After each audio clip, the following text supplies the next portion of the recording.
Welcome friends, welcome back to the kitchen, welcome back to Sunday morning in the old cookbook show. Today we're going to do something out of this little pamphlet cookbook sent in by a viewer. Thank you very much for sending this to us.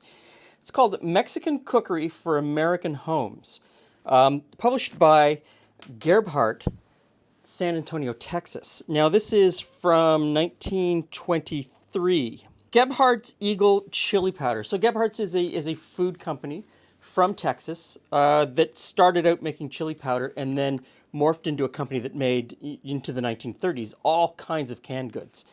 And even in this time frame, they made a lot of canned goods, canned beans.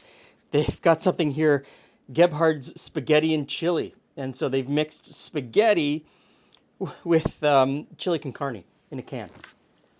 Sounds really good to me. I think that sounds a lot like Cincinnati chili, if you were to ask me, but maybe you didn't ask me. They also have canned beans and all kinds of things. They make their own Tabasco sauce. Here on the back cover, they've got Gebhardt's Original Mexican Dinner Package. And so it's an entire Mexican dinner in a box for $1. And so you get a can of chili con carne, can of Mexican-style beans, a can of shuck-wrapped tamales, 2 cans of deviled sandwich spread pate, and a bottle of Eagle chili powder. And it's, it's also packaged in a beautifully colored souvenir box. So this is a major company in this time period in Texas that gains distribution across the United States and internationally. And at one point, even here in Canada, they had distribution. And so they're using this cookbook to let the rest of the United States know about the products and how to integrate their Mexican products into your daily meal. And we're going to make the chili meatloaf today.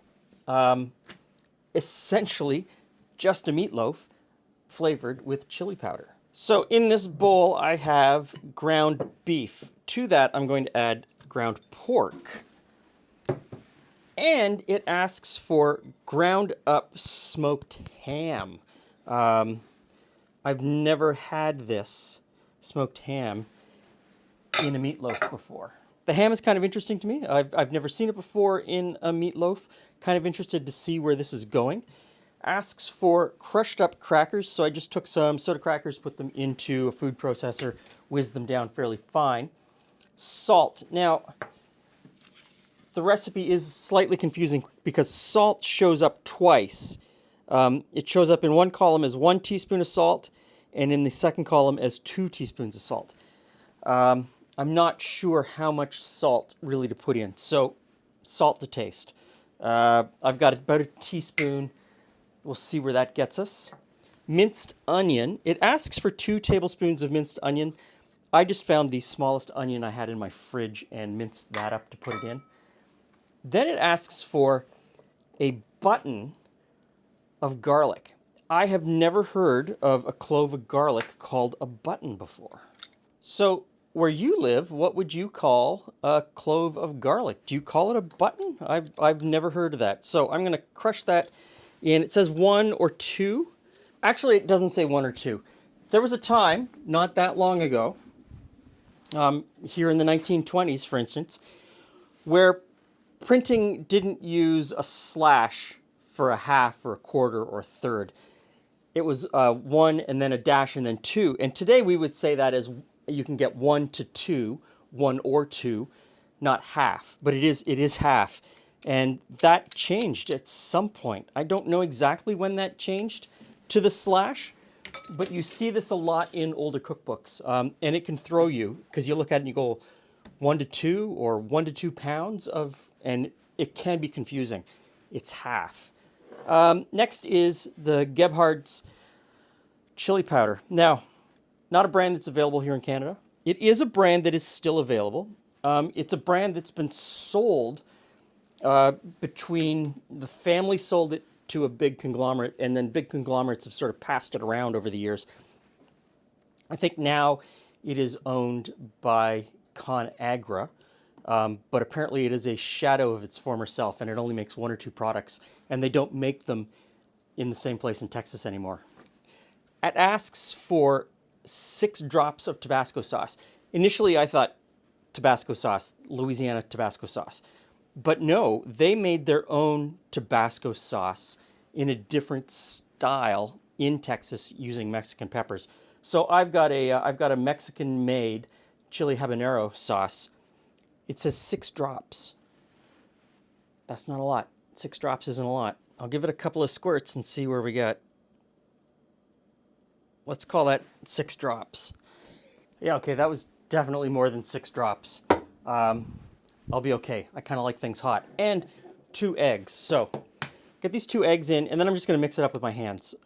Very simple process of mixing with your hands. I've seen people mix it in a stand mixer with a paddle attachment. I don't get worked up about using my hands to mix food. But wait, I almost forgot. Half a cup of milk. Call that half a cup. Now we'll mix this together.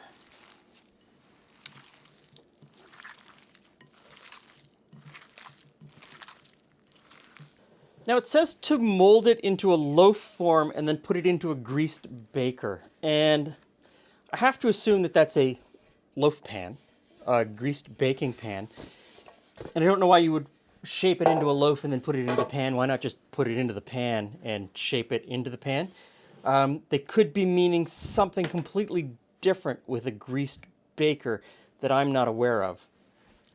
So I'm just going to put it into this loaf pan, and it gives you a couple of options. It tells you to put in a half a cup of boiling water, and then you can either cover it and stick it in the oven, or not cover it and baste it with more hot boiling water halfway through. I think they're afraid of it drying out. So this fills this pan. I don't know how I'm going to get a half a cup of boiling water in here. Let's see. I'm going to put it on top of another baking pan because I don't want it to bubble over in the oven. That would be bad. Dirty hand, clean hand, dirty hand, clean hand. Some water here. I had about 3/4 of a cup. I'm going to put that much on and see what happens. I'm going to cover it with tin foil. I will open the tin foil probably halfway through and see if it needs a little bit more water. It says to bake in a quick oven 40 to 50 minutes. So let's see what happens. Oh, looks kind of anemic. I'm going to put that back in the oven. See if I can brown the top a little bit.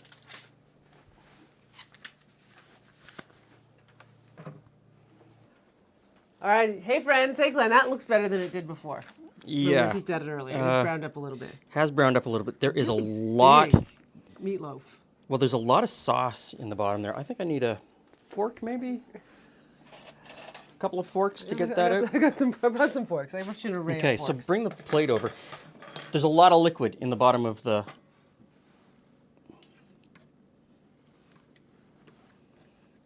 There we go. Okay.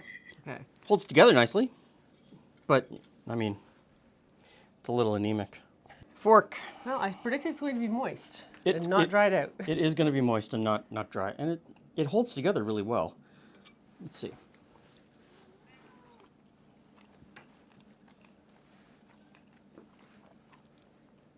Tastes like meatloaf. Tastes like meatloaf.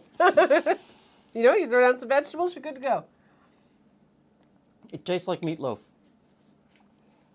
If you were expecting some sort of Mexican flavor, you'd be sadly disappointed because it just, I mean, it's there, but it's so subtle. You'd have to really increase that flavor. And I guess in 1923, for a company that's trying to introduce these flavors outside of the American Southwest, outside of, you know, Mexico, to people of the Northeast, that would probably blow your head off maybe in 1923. Well, pretty good though. It is really good. I mean, it's a pretty good meatloaf. Okay, I could stand here and eat it all night because I could just eat meatloaf all night long. Doesn't matter what the flavors are. It's not hugely Mexican. It's not hugely There's no heat, even though I probably put 12 drops of Tabasco in instead of 6. It's still really good, though. It is very pleasant. It is. It's still really good. Pleasant makes you kind of downplays it. It's a good meatloaf. And this is an amazing little piece of American history, this company and what they did and who they became and then how they disappeared. I really wish I could get that box meal, you know. Nothing's new. You think you're buying a box meal today, having it delivered to your house, and it's something all brand new? No. 1920s. Been It's all been done. done. Thanks for stopping by. See you again soon.